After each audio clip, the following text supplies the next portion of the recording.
பிஸ்மில்லாஹிர்ரஹ்மானிர்ரஹீம். அளவற்ற அருளாளனும் நிகரில்லா பேரன்பு கொண்டவனுமாகிய எல்லாம் உள்ள ஏக இறைவனாம் அல்லாஹ்வை போற்றி புகழ்ந்தவனாக தொடங்குகின்றேன். தாயிப் தாவா சென்றனுடைய ஏற்பாட்டில் நடைபெறக்கூடிய இந்த தாவா மற்றும் கலை கலாச்சார நிகழ்ச்சியினுடைய தலைமை பொறுப்பேற்றக்கூடிய மௌலவி அஸ்மி அப்துல் சலாம் யூசுஃபி அவர்களே, இந்த நிகழ்விலே எனக்கு முன்னால் உரையாற்ற அமர்ந்திருக்கக்கூடிய ஐடபிள்யூனுடைய மக்காவுடைய பொறுப்பாளர் அருமை சகோதரர் இர்பான் சுல்தான் அவர்களே, மற்றும் ஜித்தா அப்துல் மஜீத் அவர்களே, அப்துல் சமத் அவர்களே, மற்றும் திரளாக புரிந்திருக்கக்கூடிய சகோதரர்களே, சகோதரிகளே, தாய்மார்களே, உங்கள் அனைவரும் மீதும் ஏக இறைவனின் சாந்தியும் சமாதானமும் என்றென்றும் நின்றுள்ளவற்றுமாக என்று பிரார்த்திக்கின்றேன். அஸ்ஸலாமு அலைக்கும் வரஹ்மத்துல்லாஹி வபரகாத்துஹு. ஒரு சிறப்பான நிகழ்வில் உங்களை எல்லாம் சந்திக்கக்கூடிய வாய்ப்பினை பெற்றிருக்கின்றேன். ஒரு வரலாற்று சிறப்பு வாய்ந்த இடமான தாயிப் நகரில் எங்கே ஒரு தமிழ்நாட்டில் மற்ற மாநிலங்களில் ஒரு முக்கிய இடத்துக்கு போய் பேச சென்றாலும் வரலாற்று சிறப்பு வாய்ந்த ஒரு சில நிகழ்வுகள் அங்கே நடந்திருந்தால் அது வரலாற்று சிறப்பு வாய்ந்த இடம் என்று குறிப்பிட்டு பேச்சை தொடங்குவோம். நம்முடைய வேரை தாங்கிய ஒரு பகுதி இந்த அரபு மண், அதுவும் இந்த தாயிப் நகரம் பல்வேறு வரலாறுகளை தன்னகத்தை உள்ளடக்கி கொண்டிருக்கக்கூடிய ஒரு மண்ணில் இந்த வேரிலிருந்து புறப்பட்ட ஒரு அருமையான அல்லாஹ்வுடைய மார்க்கத்தில் இணைந்து அதன் விழுதுகளாய் இருக்கக்கூடிய நாம் இன்றைக்கு இந்த அமர்வில் ஒன்று கூடியிருக்கக்கூடிய ஒரு வாய்ப்பினை எல்லாம் வல்ல ஏக இறைவன் அருள் இருக்கின்றான். இந்த அருமையான நிகழ்வில் எனக்கு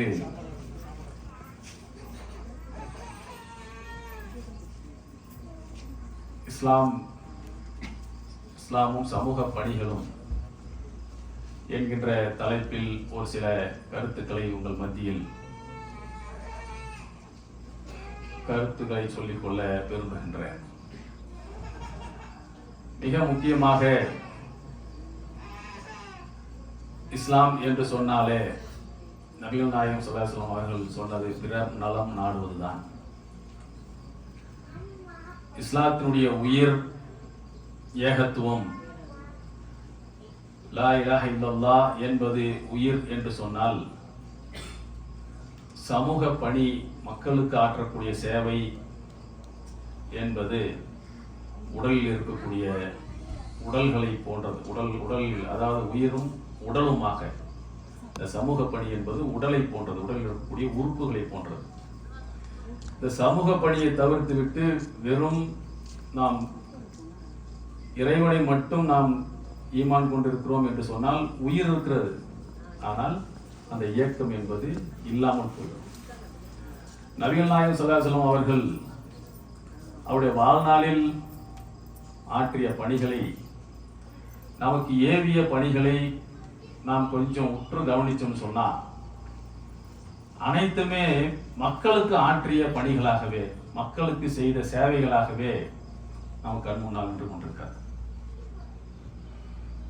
நாளை மறுமையில் அல்லாஹ்வுக்கும் மனிதனுக்கும் நடக்கக்கூடிய ஒரு உரையாடலை சொல்லக்கூடிய நேரத்தில், நான் பசியுற்று இருந்தேனே, எனக்கு ஏன் நீ உணவளிக்கவில்லை என்று கேட்கும் போது அந்த மனிதன் கேட்பானாம், உலகத்துக்கே நீதானே அல்லாஹ் உணவளிப்பவன், உனக்கு பசியா என்று கேட்கும்போது அவன் சொல்வானான், இன்னார் பசியோடு இருந்தாரே, அவருக்கு நீங்கள் உணவளித்திருந்தால் அந்த இடத்தில் என்னை நீங்கள் கண்டிருப்பீர்கள் என்று அல்லாஹ் சொல்லுவான். நான் நோயிட்டு இருந்தேனே, ஏன் என்னை நீ பார்க்க வரவில்லை என்று கேட்கும்போது, அல்லாஹ் உனக்கு நோயா என்று அந்த மனிதன் கேட்கும்போது, இன்னார் நோயுற்று இருந்தாரே, அவரை நீங்கள் சென்று நோய் விசாரித்திருந்தால், அவருக்கு வேண்டிய உதவிகளை நீங்கள் செய்திருந்தால் அந்த இடத்தில் நீ என்னை கண்டிருக்கலாம் என்று சொல்லக்கூடிய அந்த நபிமொழிகளை நாம் பார்க்கும்போது சக மனிதனுக்கு உதவுவது என்பது எவ்வளவு முக்கியத்துவம் வாய்ந்தது என்பதை மார்க்கம் நமக்கு வழிகாட்டுவதை பார்க்கின்றோம். நீங்கள் சாலையில் போகும்போது சாலைக்கு இடையூறாக இருக்கக்கூடிய கல்லையோ முள்ளையோ நீங்கள் அகற்றுவது கூட உங்களுக்கு நன்மை என்று சொல்லக்கூடிய மார்க்கம்.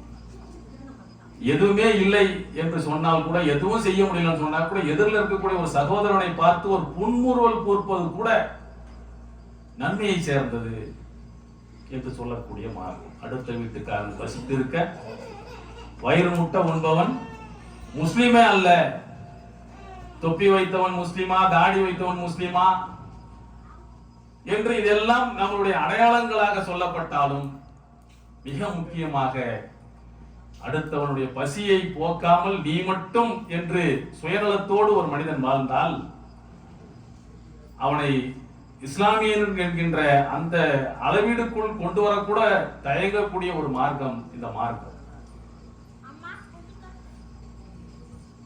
அல்லாஹ்வுக்கும் மலக்குகளுக்கும் வானவர்களுக்குமான ஒரு உரையாடல். அந்த உரையாடல்ல வானவர்கள் அல்லாஹ்விடத்தில் கேட்டார்களாம், உடைய படைப்பிலேயே ரொம்பவும் வலிமை வாய்ந்தது எது? இந்த பூமி படைக்கப்பட்ட போது ஆடிக்கொண்டிருந்தது, ஆடாமல் நிற்பதற்காக நான் இந்த மலையை இந்த பூமியில் செருகினேன் என்று அல்லாஹ் சொன்னானா. அப்ப இந்த மலைதான் ரொம்ப ஆற்றல் வாய்ந்ததா, பலம் வாய்ந்ததா, சக்தி வாய்ந்ததா என்று கேட்கும் போது, அந்த மலைகளை தகர்க்கக்கூடிய இரும்பை நான் படைத்திருக்கிறேன் என்று சொன்னான். அப்போ உன்னுடைய படைப்பில் இரும்பு பெரிய சக்தி, ஆற்றல் வாய்ந்ததா, பலம் வாய்ந்ததா என்று கேட்கும் போது, அந்த இரும்பை உருக்கக்கூடிய நெருப்பை நான் படைத்திருக்கிறேன் என்று சொன்னான். அப்ப நெருப்பு தான் உன்னுடைய படைப்பில் மிகவும் ஆற்றல், சக்தி, பலம் வாய்ந்ததா என்று கேட்கும் போது, அந்த நெருப்பை அணையக்கூடிய தண்ணீரை நான் படைத்திருக்கிறேன் என்று சொன்னான். அப்ப தண்ணீர் தான் மிகவும் ஆற்றல் வாய்ந்ததா, சக்தி வாய்ந்ததா என்று கேட்டபோது, அந்த தண்ணீரையும் ஆவியாக்கக்கூடிய காற்றை நான் படைத்திருக்கின்றேன் என்று சொன்னான். அப்ப காற்று ரொம்ப பலம் வாய்ந்ததா என்று கேட்டபோது அல்லாஹ் சொன்னானாம், ஆதமின் மகன் தான் சக்தி வாய்ந்தவன். ஆனால் அவன் வலதுகரம் கொடுப்பதை இடதுகரையும் கூட தெரியாமல் வாரி கொடுப்பானால் அவன்தான் ஆற்றல் வாய்ந்தவன் என்று அல்லாஹ் சொன்னதாக அந்த செய்தியை பார்க்கும்போது, ஒரு மனிதன் எவ்வளவு ஆற்றல் வாய்ந்தவனாக அவன் உருவாக வேண்டும் என்று சொன்னால், சக மனிதனுக்கு வலதுகரம் கொடுப்பது இடதுகரத்துக்கு தெரியாமல் கொடுக்கக்கூடிய அந்த தர்மம் இருக்கிறது. அது போன்ற சேவைகள் மனிதனை மிக உயர்ந்த இடத்திற்கும் ஆற்றல், சக்தி வாய்ந்தவனாக, பலம் வாய்ந்தவனாக, வீழ்த்த முடியாதவனாக உயர்த்தக்கூடிய அளவுக்கு கொண்டு போய் நிறுத்தக்கூடியதாக இருக்கிறது. அப்போ ஒரு வெற்றியாளனாக நாம் உருவாக வேண்டும் என்று சொன்னால், இது போன்ற சமூக சேவைகள், பணிகள், இதெல்லாம் மிக முக்கியமானதாக இஸ்லாம் வரையறுத்து சொல்கிறது. தமிழகத்திலிருந்து இருக்கின்றோம், இலங்கையிலிருந்து இருக்கிறோம், மொழியால் ஒன்றுபட்டவர்களாக இருக்கின்றோம். தமிழ்நாட்டில் ஒரு சித்தாந்தம், பெரியாரிய சித்தாந்தம் என்பது நாம் எல்லாம் அறிந்த ஒன்று. பல்வேறு சித்தாந்தங்கள் இருக்கிறது. கம்யூனிசம் இருக்கிறது, சனாதனம், வர்ணாசிரம கோட்பாடு என்கின்ற இந்துயிசம் இருக்கிறது, பௌத்தம், புத்த மதம் இருக்கிறது, இலங்கை உள்ளிட்ட நாடுகளில் கிறிஸ்துவம் இருக்கிறது, சியோனிசம் இருக்கிறது. இப்படி பல்வேறு சித்தாந்தங்கள் இருக்கிறது. பெரியாரிசம் என்ன சொல்கிறது என்று சொன்னால், கடவுளை மற, மனிதனை நினை என்று சொல்கிறது. இன்னைக்கு தமிழ்நாட்டில் நம்ம இது ஒரு பெரியார் மண் என்றெல்லாம் சொல்கின்றோம். பெரியாருடைய மேடைகள்ல நம்மை போன்றவர்கள்லாம் கூட எங்க தமிழகத்தில் ஏறி பேசிக் கொண்டிருக்கிறோம். பெரியார் கடவுளை மற, மனிதனை நினை என்ற அந்த நிலைப்பாட்டை, அந்த முழக்கத்தை எதற்காக எடுத்தார்? அந்த வரலாற்றின் பின்புலத்தை நாம் கொஞ்சம் ஆய்வு செய்து பார்த்தோம்னு சொன்னா, நம்மால் நம்ம நிலையை, இஸ்லாத்தினுடைய மேன்மையை நம்மால் நன்றாக புரிந்து கொள்ள முடியும். இந்த இந்துயிசம் என்று சொல்லக்கூடிய வர்ணாசிரம கோட்பாடு பிறப்பின் அடிப்படையில் பேதம் கற்பிக்கக்கூடியது. பிராமணர்கள் தலையிலே பிறந்தவர்கள், சத்திரியர்கள் தோளிலே பிறந்தவர்கள், வைசியர்கள் தொடையிலே பிறந்தவர்கள், சூத்திரர்கள் காலிலே பிறந்தவர்கள், இது இல்லாமல் 5ஆம் படைப்பு என்று சொல்லி பஞ்சமர்கள், அவர்கள் தீண்டத்தகாதவர்கள், பார்க்க கூடாதவர்கள், பார்த்தாலே அவர்கள் தீட்டு, தொடக்கூடாதவர்கள், பார்க்க கூடாதவர்கள், பார்க்காமை, தீண்டாமை, இப்படி எல்லாம். சக மனிதன் குடிநீருக்காக போய் கூட தண்ணி எடுத்துட முடியாது, பொது குளத்தில் தண்ணீர் எடுக்க தடை. அதுக்காக தான் அம்பேத்கர் ஒரு மிகப்பெரிய போராட்டத்தை, மகத்குல போராட்டம் மராட்டிய மண்ணில் நடத்தியதாக போராட்டத்தை நாம் வரலாற்றில் படிக்கின்றோம். தெருவில் நடக்க தடை, அதான் வைக்கம் போராட்டம். கேரளாவில் பெரியார் போய் நடத்தி வெற்றி கண்டார், வைக்கம் வீரர் என்று பெரியாரை சொல்றோமே, தெருவில் நடப்பதற்கு தடை. அதே போன்று பெண்ணடிமைத்தனத்தினுடைய உச்சத்தில் இருந்த ஒரு தேசம் இந்தியா. இந்தியா என்கின்ற தேசம். நேற்றைய தினம்தான் ஹரம்க்கு பக்கத்தில் இருக்கக்கூடிய இந்த பச்சிளம் குழந்தைகளை உயிரோடு புதைத்த இடங்கள், அந்த இடத்தை எனக்கு காமிச்சாங்க. நான் வந்தபோது எனக்கு தெரியாது, வரலாற்றில் படிச்சதோடு சரி, இப்படி ஒரு இடத்தை இன்னும் பாதுகாத்து வச்சிருக்காங்கன்னு சொல்லி சுபைக்காவா, ஆமா, அந்த இடத்த போய் பார்த்தோம்.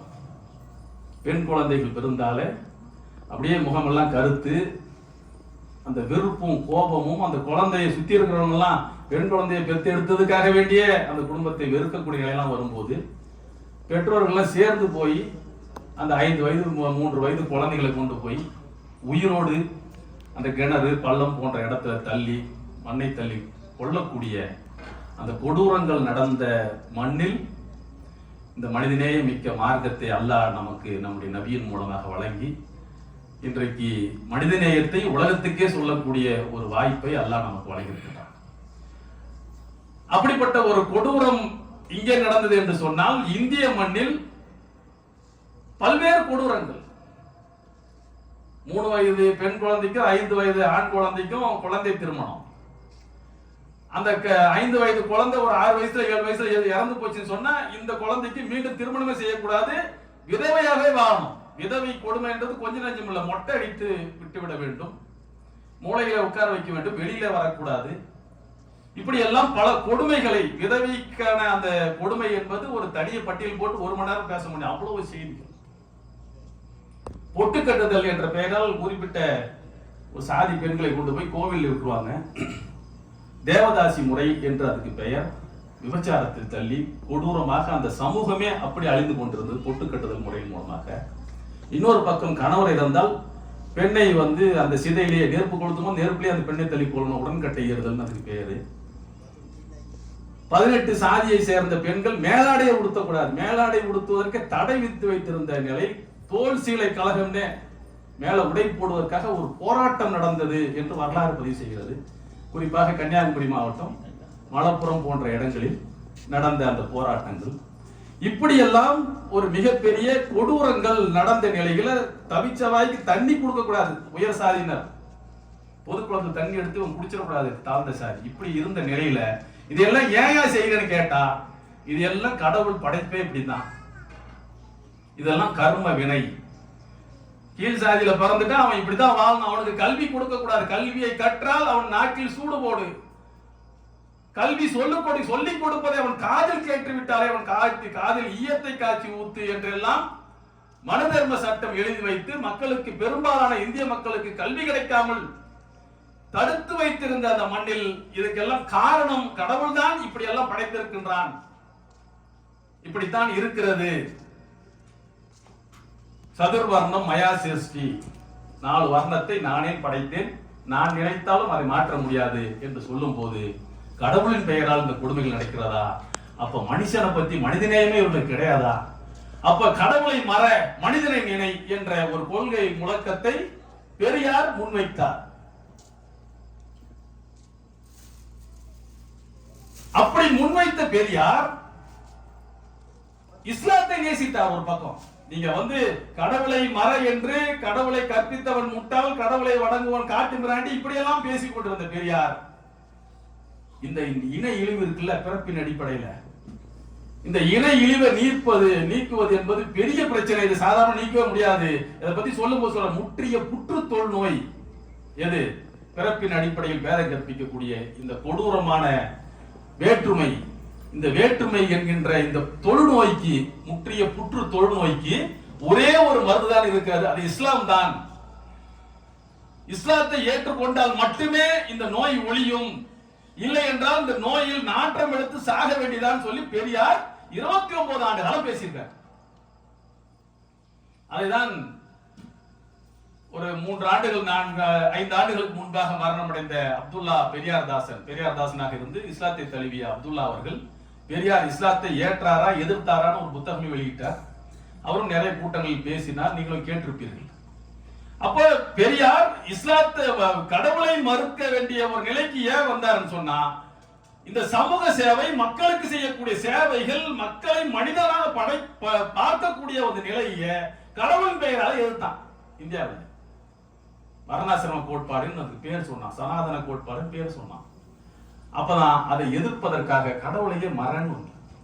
அதையே இந்த பக்கம் பார்க்கும்போது மனிதனுக்கு சேவையாற்றுவதுதான் நீ இறைவனை சென்றடைவதற்கான வழி.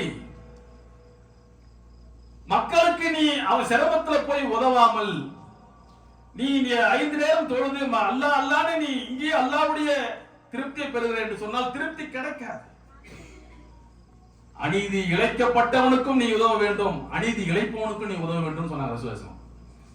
அப்போ கேட்கிறாங்க, அநீதி உள்ளானவனுக்கு போய் உதவுவதில் நியாயம் இருக்கு, அநீதிக்கு உள்ளாக்கக்கூடிய அநியாயக்காரனுக்கு எப்படி உதவ முடியும் அப்படின்னு கேட்கும் போது அல்லாஹ்வுடைய தூதர் சொன்ன பதில், அவன் அநியாயம் செய்யாம அவனுடைய கரத்தை பிடித்து அந்த அநியாயம் செய்வதை தடுத்து நிறுத்து, அது அவனுக்கு செய்யக்கூடிய உதவி. மேலும் மேலும் அநியாயம் செய்து பெரும் அக்கறைக்காரனாக மாறாமல் தடுக்கக்கூடிய வேலையை செய்வது நம் மீது கடமை.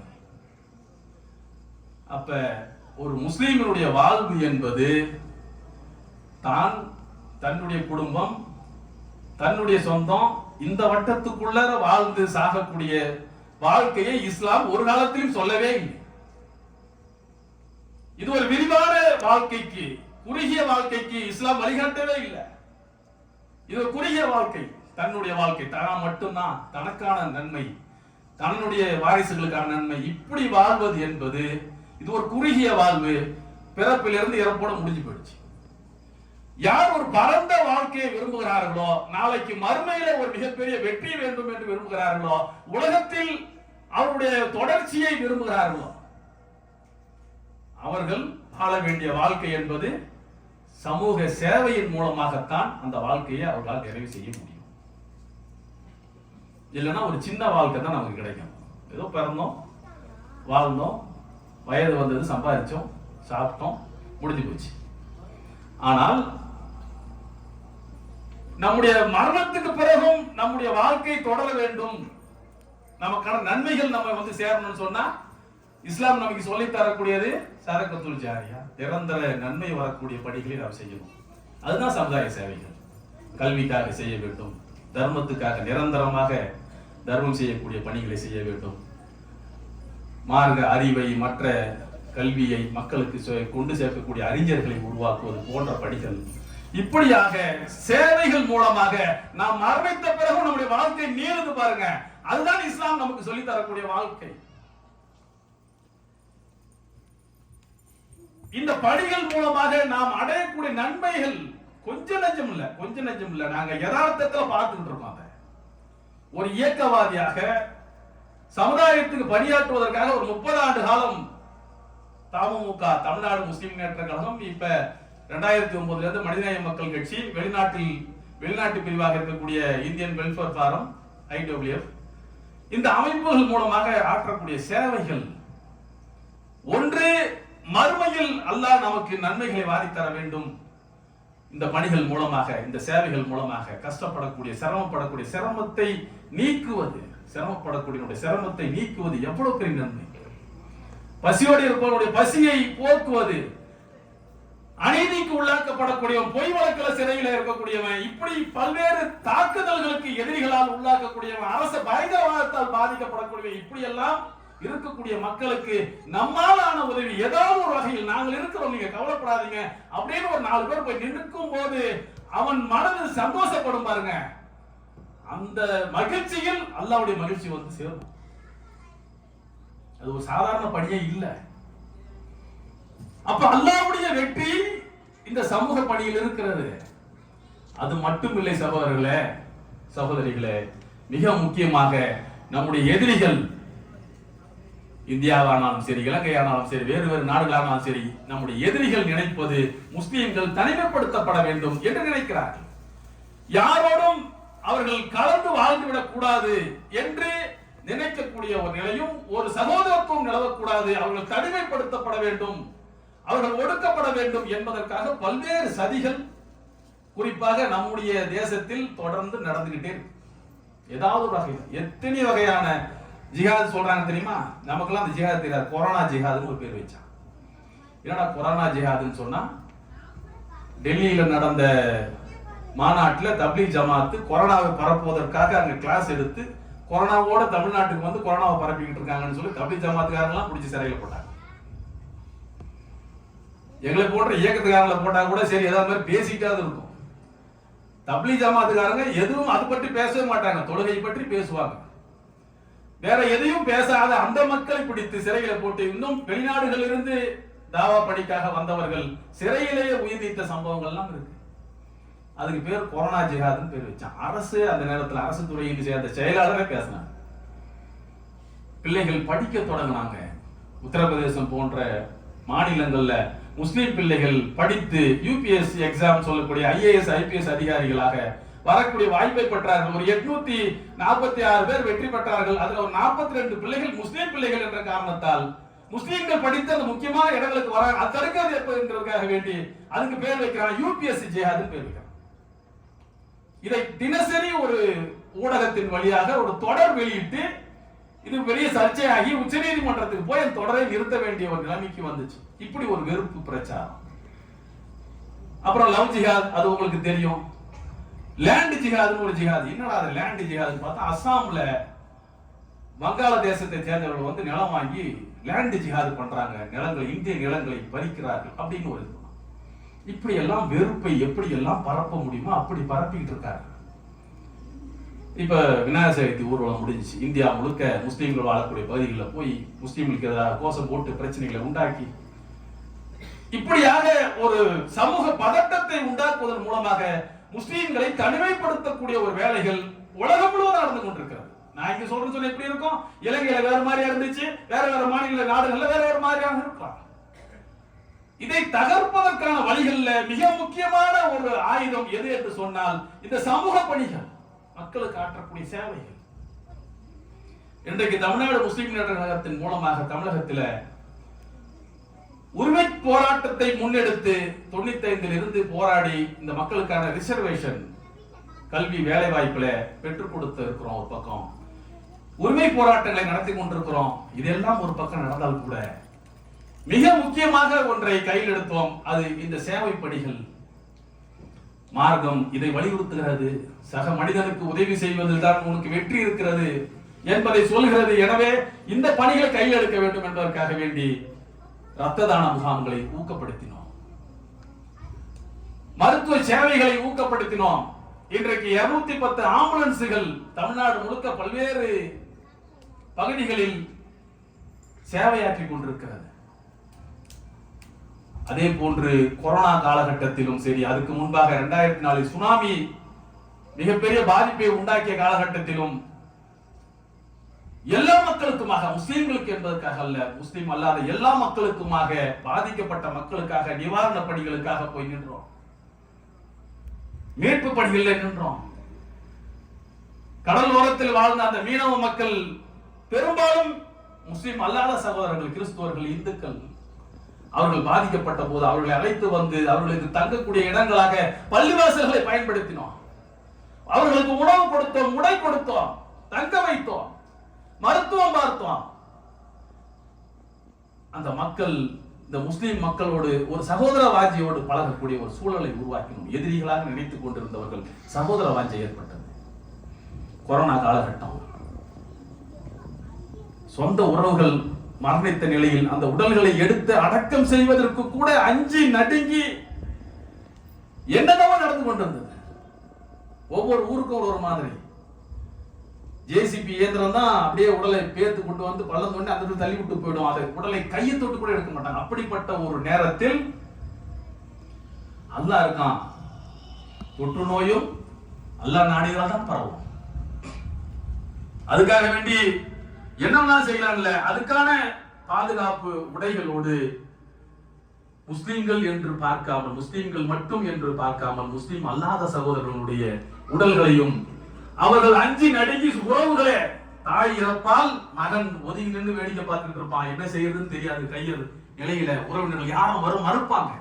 ஏன்னா எல்லாருக்கும் உயிர் பயம். அது போன்ற ஒரு சூழல் தான் உலகம் முழுக்க அப்படி நடந்துகிட்டு இருக்கு. திடீர்னு நமக்கு நெஞ்சுக்கு நெருக்கமான, உயிருக்கு நெருக்கமான அந்த அளவுக்கு உறவுகள் எல்லாம் கண் முன்னாலேயே பறிபோய்கிட்டு இருந்த நிலைமை, துடித்து இறந்து கொண்டிருந்த அந்த நிலைமையில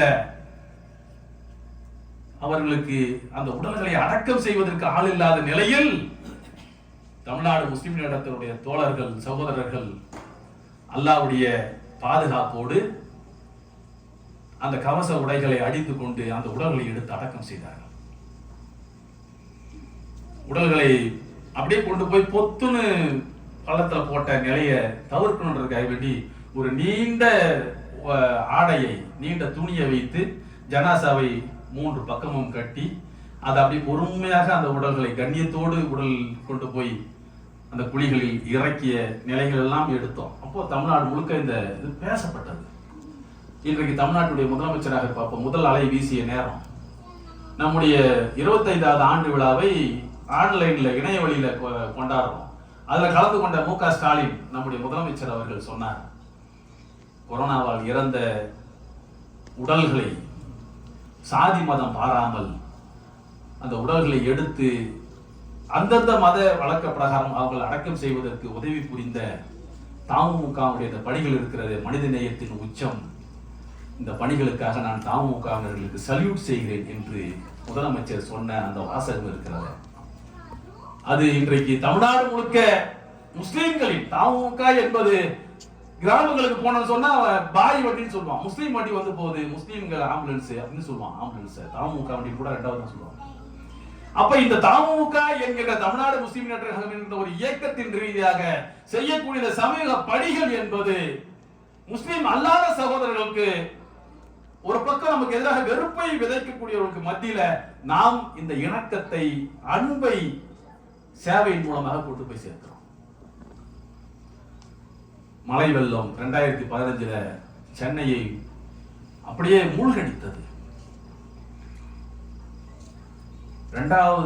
முதல் தளம் வரைக்கும் தண்ணி மூழ்கி இறந்தவர்கள், பாதிப்புக்கு ஆளாகி உணவு கிடைக்காமல் தத்தளித்தவர்கள், தண்ணீர் வழியாம அந்த இடங்களுக்கு உடனடியாக போட்டுகளை ஏற்பாடு செய்து முஸ்லிம்கள் செய்த அந்த பணிகள், பள்ளிவாசல்களை திறந்து விட்டு அவர்களுக்கு ஏற்பாடு செய்த சமூக பணிகள், இதெல்லாம் என்ன மாதிரியான மாற்றங்களை, ஒரு ரசாயன மாற்றம் என்று சொல்லுவாங்க, அப்படி ஒரு மாற்றங்களை உருவாக்கி முஸ்லிம்கள் என்று சொன்னால் அன்பாக பழகக்கூடியவர்கள், சேவையாற்றக்கூடியவர்கள், உயிரை துச்சமாக மதித்து பொருளாதாரத்தை பற்றி கவலைப்படாமல் சொந்த பணத்தை போட்டு யாருன்னு தெரியாத மக்களுக்கு வாரி கொடுப்பாங்க, உணவு கொடுப்பாங்க, உடை கொடுப்பாங்க, அப்படி கண்டிப்பா பார்த்துவாங்க. பள்ளிவாசல்ல சேர்க்க மாட்டேன் நினைச்சிட்டு இருந்தோம், நாங்க போய் இருந்தோம், பெண்கள்லாம் இருந்தோம், குழந்தைகள்லாம் இருந்தோம் என்று முஸ்லிம் அல்லாத அந்த சகோதரர்கள் சொல்ல சொல்ல சொல்ல நம்முடைய எதிரிகள் எந்த கதிக்கு ஆளாயிருமான்னு பாருங்க.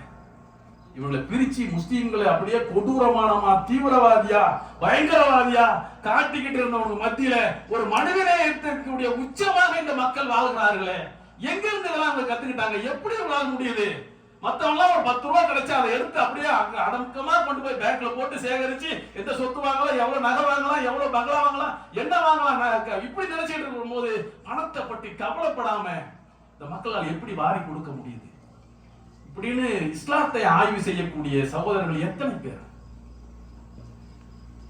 அப்ப இந்த சமூக பணியை இந்த மார்க்கம் எதற்காக வலியுறுத்துகிறது என்று சொன்னால், இஸ்லாம் என்பது வெறும் புத்தகம் அல்ல, படிச்சுட்டு நீங்க இஸ்லாத்துக்கு வாங்க அப்படி இல்ல. நம்முடைய ஒவ்வொரு படியும் தாவா, மார்க்கத்தை மக்களுக்கு சொல்லக்கூடிய ஒரு பணிகள். இந்த செயல்கள் மூலமாக, இஸ்லாத்தின் மூலமாக மக்கள் இஸ்லாத்தின் பக்கம் ஈர்க்கப்படக்கூடிய ஒரு மிக உயர்ந்த பணியை நாம் செய்து கொண்டிருக்கிறோம். ஒரு சாதாரண ஒரு நிகழ்வு அல்ல. இந்த பணிகள் தான் இன்றைக்கு நான் ஒரு சட்டமன்ற உறுப்பினராக உங்கள் முன்னால் நின்று கொண்டிருக்கிறேன்னு சொன்னா, அந்த எம்எல்ஏ பொறுப்புக்கும் அடிப்படை காரணம் இந்த சமூக பணி. ஏன் தெரியுமா? தமிழ்நாட்டில் முஸ்லிம்கள் நிறைந்த சட்டமன்ற தொகுதிகள் இல்லை. அங்கொன்றும் இங்கொன்றும் ஒரு சிலர் இருந்தாலும் வெற்றி பெறக்கூடிய அளவுக்கு முஸ்லீம் வாக்குகள் கொண்டது தமிழகத்தில் இல்லை. அந்த சிதைக்கப்பட்டதுக்கு பல்வேறு காரணங்கள் இருக்கிறது. அது விரிவாக பேச வேண்டிய செய்தி. 234 தொகுதியில ஒரு தொகுதியில் கூட 1 லட்சம் வாக்குகள் கொண்ட ஒரு முஸ்லீம் தொகுதியே இல்லை. அப்ப இப்படிப்பட்ட ஒரு சூழல்ல எங்களுக்கு ஒதுக்கப்பட்ட தொகுதிகள், எனக்கு மணப்பாறை, திருச்சியினுடைய மணப்பாறை தொகுதி ஒதுக்கப்படுகிறது. பேராசிரியர்களுடைய தலைவர் பேராசிரியர் அவர்களுக்கு பாபநாசம் தொகுதி ஒதுக்கப்படுகிறது. அங்க ஒரு 13% ஓட்டு பாபநாசத்துல முஸ்லீம் ஓட்டு. மணப்பாறையை பொறுத்த வரைக்கும் ஒரு 3.4% வாக்கு, மொத்தமே 14,000 வாக்கு தான், 8,000 வாக்கு தான் முஸ்லீம் வாக்குகள் போலாச்சு. 2,88,340 வாக்குகள் மொத்தம் தொகுதியில. மொத்தம் நான் வாங்கினது 98,834 வாக்குகள். இந்த வாக்குகள்ல ஒரு 8,000 வாக்கு முஸ்லீம் வாக்குன்னு சொன்னா கிட்டத்தட்ட 90,000 வாக்குகளை எனக்கு செலுத்தி என்னை வெற்றி பெற வைத்தது முஸ்லீம் அல்லாத சகோதரர்களே. அதுவும் நான் போய் அங்க தொகுதியில நிற்கும் போது எனக்கும் அந்த தொகுதிக்கும் தொடர்பே இல்லை. நான் தமிழ்நாடு முழுக்க சுத்தி வரக்கூடியவன் தான். ஆனால் அந்த தொகுதிக்கும் எனக்கும் பெரிய பரிச்சயம் இருக்கிறதா என்று கேட்டால் நிச்சயமாக இல்லை. என்னுடைய சொந்த ஊர் அங்கிருந்து 350 கிலோமீட்டருக்கு இந்த பக்கம் இருக்கக்கூடிய புதுப்பட்டினம், கல்பாக்கம், மாமல்லபுரத்துக்கு பக்கத்துல சென்னை பக்கத்துல செங்கல்பட்டு மாவட்டத்துல. இங்க இருந்து அங்க போய் எனக்கு தொகுதி ஒதுக்குறாங்க. போறோம். அப்பதான் சிஐஏ போராட்டம் நடந்த நேரம். சிஐஏ தெரியும் தானே, குடியுரிமை திருத்த சட்டத்துக்கு நடந்த போராட்டம் நடந்தது. அப்போ தமிழ்நாடு முழுக்க சுத்தி வர்றோம். ஒவ்வொரு மேடையிலையும் இந்த ஒன்றிய அரசை, மோடி அரசை கடுமையாக விமர்சித்து ரொம்ப கோபாவேசமா பேசுறோம். முஸ்லீம்கள் அகதிக முகாமில் அடைக்க பாக்குறாங்க, எனவே இதை விடக்கூடாதுன்னு சொல்லி கோபாவேசமா பேசிய பேச்சுகள்லாம் யூடியூப்ல இருக்கு. இந்த யூடியூப் பேச்செல்லாம் பார்த்த எதிர்கட்சியை சேர்ந்தவர்கள் என்ன செய்யறாங்க, பிஜேபி சேர்ந்தவங்க எல்லாம் பிரச்சாரம் பண்றாங்க. எனக்கு எதிராக என்ன பண்றாங்க, ஒரு தீவிரவாதியை கொண்டாந்து மணப்பாறை தொகுதியில் நிறுத்திருக்கிறாங்க அப்படின்னு பிரச்சாரம் பண்ணி அது கடுமையா சோசியல் மீடியால வைரல் ஆகிட்டு இருக்கு. இதெல்லாம் கடந்து என்ன நடக்குதுன்னு சொன்னா, பல்வேறு சமூக செயல்பாட்டாளர்கள், நம்முடைய பணிகளை உணர்ந்தவர்கள், கூடங்குளம் போராட்டத்தை தலைமையேற்று நடத்திய உதயகுமார், பூவுலகின் நண்பர்கள் சுந்தரராஜன், அதே போன்று தோழமை என்கின்ற குழந்தைகள் அமைப்பை நடத்தி கொண்டிருக்கூடிய தேவநேயன், மேற்பதினாளி இயக்கத்துடைய திருமுருகன், இப்படியாக பல முஸ்லிம் அல்லாத சகோதரர்கள், முற்போக்கு சிந்தனையாளர்கள், மக்களுக்காக சேவையாற்றக்கூடிய செயல்பாட்டாளர்கள், இவங்க எல்லாம் புறப்பட்டு என் தொகுதிக்கும் தலைவர் தொகுதிக்கும் வந்துட்டு இவங்க யார் தெரியுமான்னு சொல்லி நம்முடைய இயக்கத்துடைய செயல்பாடுகள் எல்லாம் அந்த கிராம மக்கள்கிட்ட போய் சொல்றாங்க, கிறிஸ்துவர்கள்ட்ட சொல்றாங்க, தலித் மக்கள்கிட்ட சொல்றாங்க, பிற்படுத்தப்பட்ட மக்கள்கிட்ட போய் சொல்றாங்க, இவங்க வெற்றி பெறணும், இங்க அதுக்காக நீங்க எல்லாம் உங்களுக்கு வாக்களிங்க, ரொம்ப சரியான அமைப்பு, நல்ல வேட்பாளர் உங்களுக்குன்னு அவங்க வந்து நமக்காக சேவை செய்யறாங்க, நமக்காக வேண்டி அங்க களமாடுறாங்க. அதெல்லாம் சேர்ந்துதான் இந்த வெற்றியை சாத்தியப்படுத்துது.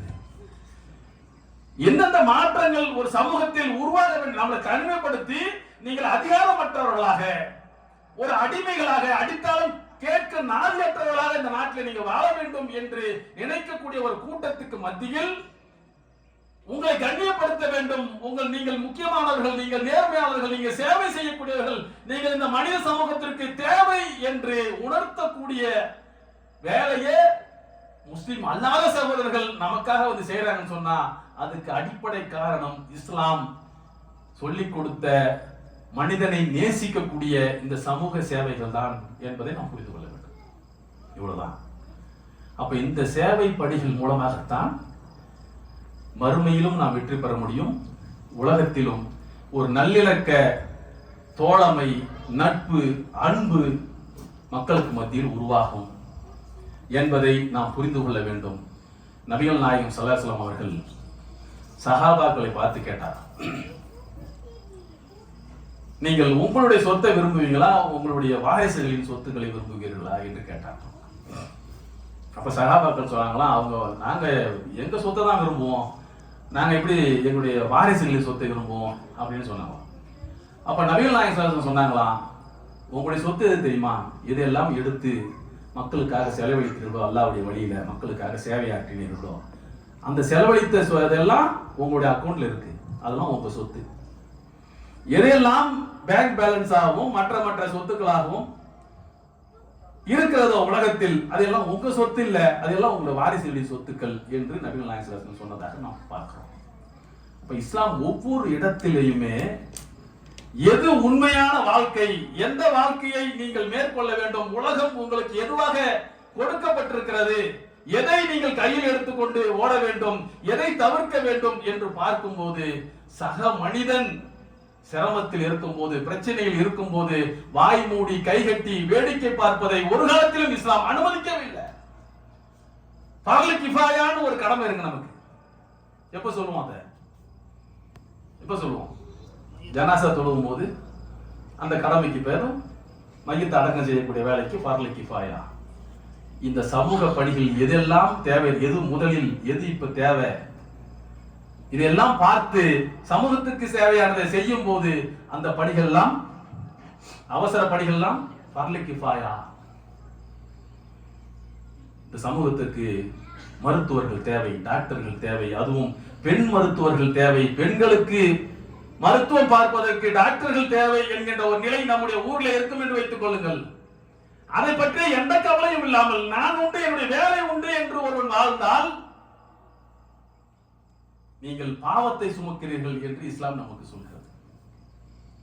எப்படி ஒரு மையம் தெரிஞ்சு சொன்னா அதை பத்தி கவலைப்படாம நம்ம பாட்டு நம்ம வேலையை பார்த்துட்டு இருந்தோம்னா அந்த ஊருக்கே பாவம் வந்து சேரும். ஒரு 10 பேர் சேர்ந்து அந்த மையத்தை அதுக்குள்ள கடமைகளை செய்து எடுத்துட்டு போயிட்டு ஜனாசா தொழ வச்சு அடக்கம் செய்தா அந்த ஊருக்கே நன்மை வருமோ, அதை போன்று ஒரு சிலராவது அந்த தேவையை, அந்த மருத்துவ தேவையை பூர்த்தி செய்வதற்கான ஒரு முயற்சிகளில் ஈடுபடணும். பல்வேறு பிரச்சனைகளை சூழ்ந்த வாழ்ந்துகிட்டு இருக்கோம் நம்ம நாட்டுல. இங்க வழக்கறிஞர்கள் அதிகமாக தேவை. ஏன்னா பொய் வழக்குகளை சந்திக்கிறோம், சிறைச்சாலைகளில் நம்முடைய சதவீதத்தை விட அதிகமாக வாழ்கிறோம் வேண்டிய ஒரு நிலை வருது. அப்ப நியாயத்துக்காக போய் நீதிமன்றத்தில் நின்று போராட வேண்டிய ஒரு நிலைமை வருகிறது. அப்ப அதிகமான வழக்கறிஞர்கள் இந்த சமுதாயத்துக்கு தேவைப்படுகிறது என்கின்ற ஒரு நிலை இருக்கும் போது அதை பற்றியெல்லாம் கவலைப்படாம நான் உண்டு, என்னுடைய வேலை உண்டு, என்னுடைய குடும்பம் உண்டு, அதுக்காக மட்டும் நான் வாழுவேன் அப்படின்னு ஒருத்தன் வாழ்ந்தா நாம் சரியான வாழ்க்கை வாழவில்லை சகோதரர்களே, பாவத்தை சுமக்கிறோம். இன்றைக்கு இந்த சமூகம் அதிகாரத்துக்கு வரக்கூடாது என்று தடுக்க பார்க்கிறார்கள். சட்டமன்ற தொகுதிகளை சிதைக்கிறார்கள், நாடாளுமன்ற தொகுதிகளை சிதைக்கிறார்கள், உள்ளாட்சி மன்றத்தை கூட சிதைக்கிறார்கள். உள்ளாட்சி மன்றத்தில் கூட சமுதாயத்துடைய பிரதிநிதித்துவம் வரக்கூடாது என்று பல்வேறு சதிகள் நடக்கிறது. அப்ப அதிகாரத்துக்கு இந்த சமுதாயம் வருவது என்பது, பாதிக்கப்படக்கூடிய ஒடுக்கப்பட்ட சமூகங்கள் வருவது என்பது மிக முக்கியமான ஒரு பணி. அதிகாரம் செலுத்தக்கூடிய இடத்தில் இல்லாத சமூகம் அந்த தேசத்தில் அடிமையாகத்தான் வாழ்வார்கள் என்பது இந்திய அரசியல் சாசன சட்டத்தை எழுதிய அம்பேத்கருடைய வார்த்தை. ஒடுக்கப்பட்ட மக்களுக்காக வேண்டிய வாழ்ந்து வாழ்நாள் முழுக்க பாடுபட்ட அம்பேத்கர் சொல்லக்கூடிய வார்த்தை, யார் அதிகாரம் செலுத்தக்கூடிய இடங்கள் என்று சொல்கிறோமோ, அது எஸ்பி ஆபீஸா இருக்கலாம், கலெக்டர் ஆபீஸா இருக்கலாம், நீதிமன்றங்களாக இருக்கலாம், ஊடகத்துறையாக இருக்கலாம், நிர்வாகத்துறைகளாக இருக்கலாம், இப்படி அரசு துறை பணிகளில் அதிகாரம் செலுத்தக்கூடிய இடங்களில் சட்டமன்றம், நாடாளுமன்றம், உள்ளாட்சி மன்றங்களாக இதெல்லாம் அதிகாரம் செலுத்தக்கூடிய துறைகள். இந்த துறைகள் எல்லாம் ஒரு சமூகத்தினுடைய பிரதிநிதித்துவம் இருக்க வேண்டும். எந்த சமூகமாக இருந்தாலும் சரி, அந்த பிரதிநிதித்துவம் இல்லாமல் ஆக்கப்பட வேண்டும் என்பதற்காக வேண்டி பல்வேறு சதிகள் நடந்து இன்றைக்கு இந்தியாவுடைய சூழல் அதுவாகத்தான் இருக்கிறது. நாடாளுமன்றத்தில் படிப்படியாக குறைந்து இன்றைக்கு எம்பிக்களுடைய எண்ணிக்கை படு மோசமாக வந்து நின்று கொண்டிருக்கிறது. அப்ப இதெல்லாம் மீண்டும் பெறுவதற்காக ஒரு முயற்சி எடுக்கும் போது நம்ம நினைச்சிட்டு இருக்கோம் அரசியல்னாலே சாக்கடை, அரசியல்வாதினால அயோக்கியர்கள், அயோக்கியர்களின் கடைசி புகலிடம் அரசியல், அரசியல்வாதி கடைசி புகலிடம் தான் இந்த தேர்தல் அரசியல் அப்படின்லாம் நம்ம வந்து என்ன செய்யறோம், முடிவு பண்ணிட்டு ஒதுங்கிடுறோம். ஆனா இன்றைக்கு அரசியல் தான் அனைத்தையும் தீர்மானிக்கக்கூடியதாக இருக்கிறது. நீங்க ஹலாலான உணவை உண்ண வேண்டும் என்று சொன்னாலும் அதற்கு அரசியல் அதிகாரம் தேவை. நீங்கள் சரியத் சட்ட பிரகாரம் வாழ வேண்டும் என்று சொன்னாலும், பொது சிவில் சட்டம் வரக்கூடாது என்று சொன்னாலும் அரசியல் அதிகாரம் உங்களுக்கு தேவை. வக்ஃப் வாரிய சொத்துக்களை நம்முடைய முன்னோர்கள் இந்த சமுதாயத்துக்காக எழுதிவிட்டு சென்றார்கள். அந்த சொத்துக்கள் பாதுகாக்கப்பட வேண்டும். வக்ஃப் வாரிய திருத்த சட்டம் என்ற பெயராலே வந்து நம்முடைய சொத்துக்கள் சூறையாடப்பட்டு விடக்கூடாது என்று சொன்னாலும் அதற்கும் அரசியல் அதிகாரம் தேவை. அவ்வளவு ஏன் சாதாரண நம்முடைய தெருவுல கழிவு நீர் சரியான முறையில் எடுக்காம நாட்டம் அடித்து கிடக்கிறது, குப்பை வாராமல் கிடக்கிறது, தெருவிளக்கு எரியாம இருக்கிறது, சாலை வசதி சரியில்லாமல் இருக்கிறது, மின்சார சரியான முறையில் வரலன்னு சொன்னாலும் அந்த அடிப்படை வசதிகளை நீங்கள் சரி செய்ய வேண்டும் என்று சொன்னாலும் அதற்கும் உங்களுக்கு அதிகாரம் தேவைப்படுகிறது. அதிகாரம் என்பது நம்முடைய சொத்துக்களில் ஒன்று என்பதை இந்த சமுதாயம் விளங்க வேண்டும். பொருள் ஈட்டுவது மிக முக்கியமானது. பொருள் இல்லாமல் வாழ முடியாது. அந்த பொருளாதாரத்தை வீடு வாங்க பயன்படுத்தலாம், அது நம்முடைய சொத்து. தங்க நகைகள் வாங்க பயன்படுத்தலாம், அதுவும் நம்முடைய சொத்து. தோப்புகள் வாங்க பயன்படுத்தலாம், அதுவும் நம்முடைய சொத்து. ஆடு மாடுகள் வாங்க பயன்படுத்தலாம், நம்முடைய சொத்து. அதிகாரமும் நம்முடைய சொத்து என்பதை இந்த சமுதாயம் உணரும். ஒரு சட்டமன்ற உறுப்பினராக அதுக்கு அருகில் இருந்து அதிகாரத்தினுடைய உண்மை நிலையை உணரக்கூடிய வாய்ப்பினை பெற்றிருக்கிறோம். 3 விஷயங்கள் இந்த சட்டமன்ற உறுப்பினராக இருந்து ஒரு சில சூழல்கள் ஏற்படுத்தி பேராசிரியர்களும் நானும் சட்டமன்றத்தில் பேசியதன் மூலமாக 3 மிக முக்கியமான பிரச்சனைகளுக்கு தீர்வை நோக்கி நகர்த்தி இருக்கின்றோம். ஒன்று, 25 ஆண்டுகளுக்கு மேலாக சிறையில் இருந்த முஸ்லிம் சிறைவாசிகள் தவறு செய்த மற்றவர்களுக்கு கிடைக்கக்கூடிய கருணை அடிப்படையிலான பொது மன்னிப்பு அடிப்படையிலான விடுதலை முஸ்லிம் என்ற ஒரே காரணத்தால் இவனுக்கு மறுக்கப்படுகிறது. பரோல் என்கின்ற விடுமுறை நாட்கள், சிறையில் இருந்து தண்டனை கைதிகளுக்கு கிடைக்கக்கூடிய விடுமுறை நாட்கள் முஸ்லிம் என்ற ஒரே காரணத்தால் இவர்களுக்கு மறுக்கப்பட்டது.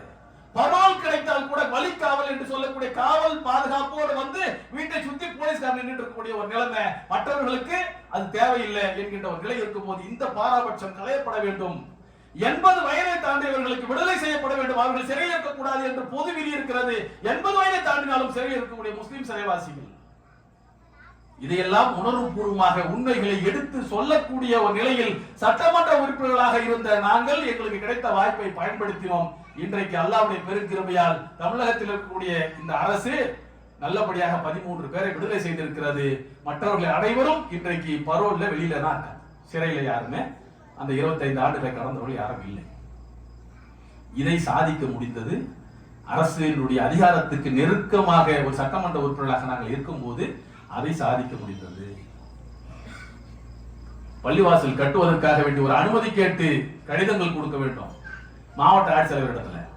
அப்படி ஒரு சட்டம் கொடுத்து பள்ளிவாசல் கட்ட தொடங்கின யாரோ ஒருத்தர் முஸ்லீமுக்கு எதிரான ஒரு ஆள் போய் ஒரு பெட்டிஷன் போட்டா வருடக்கணக்கில் பள்ளிவாசல் கட்ட முடியாமல் இருக்கிறது. அப்ப இறை இல்லங்களை கட்டுவதற்கு தொடர்ந்து இடையூறுகளை உண்டாக்கக்கூடிய சக்திகள் இன்றைக்கு தமிழ்நாட்டில் உருவாகி இருக்கான், தடுத்து நிறுத்தி வச்சிருக்கான். இதுக்கு இவ்வளவு நாள் நிற்கணுமா? எதுக்காக? எந்த சொந்த பணத்தில் பட்டா லேண்ட்ல கட்டுறதுக்கு ஏன் தடை என்கின்ற கேள்வியை சட்டமன்றத்தில் எழுப்பினோம். இன்னைக்கு அரசாங்கம் எஸ்ஓபி என்கின்ற 40 நாட்களுக்குள்ளார, குறைந்த அதிகபட்சம் 40 நாளுக்குள்ளார அது என்ன பிரச்சனை ஆய்வு செய்து இதுக்கான முடிவை மாவட்ட ஆட்சியர் தந்துடணும், அனுமதியை தர வேண்டும் என்று இன்றைக்கு அரசு உத்தரவு போட்டிருக்கிறது. இது 2வது மேட்டர். 3வதாக இஸ்லாத்தை தழுவுகிறார்கள். தன்னுடைய வாழ்வியல் நெறியாக தாழ்த்தப்பட்ட சமூகத்தில் இருந்தும் பிற்படுத்தப்பட்ட சமூகத்தில் இருந்தும் இஸ்லாத்தை தழுவக்கூடியவர்கள் அரசு வேலைக்காக வேண்டி போய் மனு செய்யும் போது இவர்கள் எந்த பிரிவை சேர்ந்தவர்கள், இவர்களுக்கு இடஒதுக்கீடு இல்லை என்று மறுக்கக்கூடிய ஒரு நிலைதான் இருந்தது. இதை சட்டமன்றத்தில் பேசுகிறோம். இஸ்லாத்தை நம்முடைய வாழ்வியல் நிலையை ஏற்றுக்கொண்டார்கள், தாழ்த்தப்பட்ட சமூகத்தில் வந்திருக்கிறார்கள், பிற்படுத்தப்பட்ட சமூகத்தில் வந்திருக்கிறார்கள். எனவே இவர்களை பிசிஎம் சொல்லக்கூடிய பிற்படுத்தப்பட்ட முஸ்லிம்கள் என்கின்ற பட்டியலில் இன்றைக்கு இடஒதுக்கீடு இருக்கிறது, அதில் இவர்களை இணைக்க வேண்டும் என்று தொடர்ந்து வலியுறுத்திய விளைவாக இன்றைக்கு அந்த முஸ்லிம்கள் புதிதாக இஸ்லாத்துக்கு வந்தவர்கள் பிசிஎம் பட்டியலில் இணைத்து இன்றைக்கு அரசு உத்தரவு வெளியிட்டிருக்கிறார். ஒரு அரசு அதிகாரம் என்னவெல்லாம் செய்யும்ன்றதுக்காக சொல்லிக் கொண்டிருக்கிறார். பல நாட்கள் தீராத அடிப்படை பிரச்சனைகளை இந்த அரசு அதிகாரத்தின் மூலமாக உள்ளாட்சியின் மூலமாக நாம் தீர்த்து கொண்டிருக்கிறோம். அப்ப இதெல்லாம் நம்முடைய சொத்துக்களில் ஒன்று என்று ஒரு சமூகம் உணரணும், இது மிக முக்கியமானது என்பதை உணரணும். அப்ப அதற்காக வேண்டி ஒரு முயற்சி எடுக்கும் போது உறுதுணை செய்யக்கூடியவர்களாக, ஒத்துழைக்கக்கூடியவர்களாக, தன்னுடைய பொருளாதாரத்தை அதற்கும் கொடுக்கக்கூடியவர்களாக நம் சமூகத்தை சேர்ந்தவர்கள் இருக்க வேண்டும். ஏன் சொன்னா இதெல்லாம் சமூகத்தினுடைய மிக முக்கியமான பணிகள். பதவிக்காக ஏதாவது வகையில் கஷ்டப்பட்டு பதவிக்கு வந்து பணம் சம்பாதிப்பதற்காக அரசியலை பயன்படுத்துகிறார்கள், சுகமான வாழ்க்கை வாழ்வதற்காக அரசியல் அதிகாரத்தை பயன்படுத்துகிறார்கள். நான் இல்லை என்று மறுக்கவில்லை. அரசியல் தேர்தல் களத்தில் போய் ஓட்டு கேட்கக்கூடிய அந்த பணிகள்ல என்னென்ன மாதிரியான மனித நியாயத்திற்கு எதிரான செயல்கள் நடக்கிறது, சுயமரியாதைக்கு எதிரான வேலைகள் நடக்கிறது, லஞ்சமும் ஊழலும் கொடிகட்டு பறக்கிறது எல்லாம் மறுக்கல.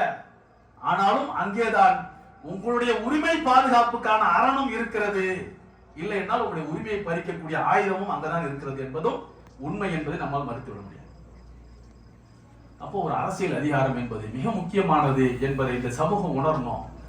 அப்ப இந்த பணிகள் அனைத்திலும் நாம் என்ன செய்து கொண்டிருக்கிறோம்? சமூக சேவை பணிகளில் நம்முடைய பங்களிப்பு என்ன? நம்முடைய பொருளாதாரத்தை இத்தனை ஆண்டுகளில் எத்தனை சமூக பணிகளுக்கு, மக்களுக்கு, சமுதாயத்திற்காக வேண்டி செலவழித்திருக்கிறோம், பயன்பட்டிருக்கிறோம். நம்முடைய பிள்ளைகளுக்கு, நம்முடைய மனைவி மக்களுக்கு இதை பற்றி சொல்லி இருக்கிறோம் என்பதை பற்றி சிந்திக்க கடமைப்பட்டிருக்கிறோம் சகோதரர்களே.